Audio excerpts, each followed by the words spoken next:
जो बड़े बड़े साधु संत होते हैं, महात्माएं होते हैं, उन्हें कोई नकारात्मक विचार नहीं आता? ऐसा नहीं है। मनुष्य होने के नाते हमारी ये प्रवृत्ति होती है कि नकारात्मक विचार हमें सकारात्मक विचारों से अधिक आकर्षक लगते हैं, और नकारात्मक जो विचार होता है ना, वो हम पर अधिक हावी होता है सकारात्मक विचारों की तुलना में। मान लीजिए आप कोई विचार करके देखें, एक सकारात्मक है, एक नकारात्मक है। आप देखेंगे कि नकारात्मक विचार की जो प्रवृत्ति है वो अधिक हावी है आप पर, है ना।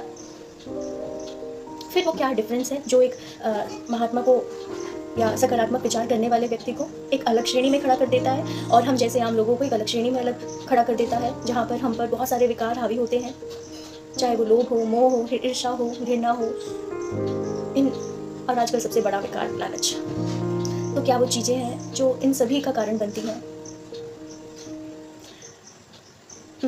आप सपोज कीजिए दो घोड़े हैं, या दो, मान लीजिए कि फेरियाँ हैं आपके इस ओर और इस ओर, है ना, एक लेफ्ट साइड एक राइट साइड, एक सफ़ेद मान लीजिए और एक काली मान लीजिए, ठीक है। अब दोनों ही आपके अंदर विचारों को भर रही हैं, है ना। आपने ऐसे फिल्मों में देखा होगा, कहानियों में देखा होगा कि दो फेरी होते हैं और वो कुछ कुछ कहते जाते हैं उसको, और वो इधर की सुनता है, फिर उधर की सुनता है। तो मान लीजिए ऐसी काली और सफ़ेद फेरी बैठी हुई है, ठीक है।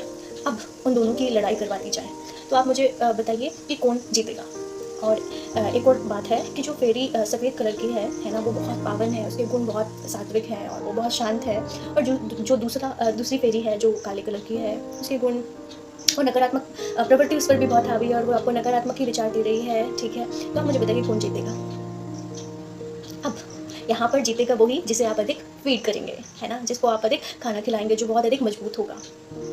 और यहाँ पर खाना खिलाने से क्या तात्पर्य है कि आप जिसकी अधिक सुनेंगे वो आपकी तरफ ज़्यादा आकर्षित होगा, आप उसकी तरफ ज़्यादा आकर्षित होंगे। तो जीवन में भी कुछ ऐसा ही होता है कि आप जिन थॉट्स को अधिक वैल्यू देते हैं, वो थॉट्स आपकी तरफ ज़्यादा आकर्षित होते हैं और आप उनकी तरफ ज़्यादा आकर्षित होते हैं। आप अगर सकारात्मक सोच को अधिक वैल्यू देंगे जीवन में, तो सकारात्मक सोच आप पर अधिक हावी होगी। बहुत सारे लोग आपने देखे होंगे नेगेटिव प्रवृत्ति के, और वो हमेशा हर चीज़ को ना ही करते हैं, और कुछ जो कोशिश करते हैं हर चीज़ को हाँ करने की, है ना। तो आप देखते हैं कि उनका स्वभाव ऐसा बना होता है क्योंकि उनकी जो जीवन में परिस्थितियाँ होती हैं वो ऐसी हो जाती हैं, है ना। तो अगर हम सकारात्मक प्रवृत्तियों की तरफ ज़्यादा आकर्षित हो तो उन्हीं को ही अपने जीवन में भी आकर्षित करेंगे, और यही साधु संतों के साथ भी होता है, क्योंकि वो ऐसा नहीं है कि नकारात्मक विचार आते नहीं हैं, बल्कि उनको इतनी वैल्यू नहीं देते कि वो उनके जीवन पर अपना प्रभाव स्थापित कर सकें। और यही कारण है कि उन पर सकारात्मक प्रवृत्तियाँ हावी होती हैं, और वो विश्व कल्याण की, और या फिर वसुधैव कुटुंबकम, है ना, कि समस्त विश्व ही हमारा परिवार है, कि जो विचारधारा है उसे बनाए रखते हैं।